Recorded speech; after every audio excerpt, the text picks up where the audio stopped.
Chance मिलने के बाद उसको छोड़ा नहीं है कि इसके आगे मतलब स्पेस नहीं है या नहीं है, यस और नो। सो हार्ड वर्किंग की है, अल्हम्दुलिल्लाह यहाँ तक पहुँच गए।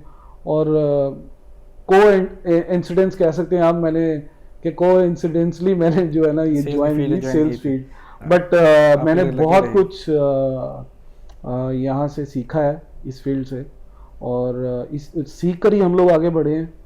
और इवन ज़ुबैर साहब ट्रेनिंग करते थे जब हम लोग एज ए सेल्स में थे, तो ये ट्रेनिंग करते थे।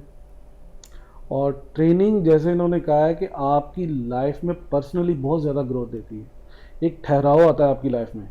हर चीज़ आप बेच ही रहे हैं। आप अगर आप सुबह से उठकर रात को बेड तक आप लेटते हैं ना, तो 90% चीज़ें जो आप देख कर आए हैं वो दुनिया बेच रही है। So it's not a tough job, it's a very common job.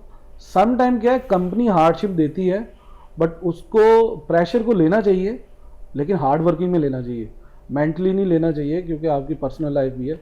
So personal and professional को बोथ मिक्सअप नहीं करना चाहिए।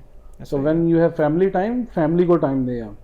सो वो आपको एक नई रिफ्रेशमेंट मिलती है कि मैं अब सुबह उठकर मैं कुछ नया करूँगा।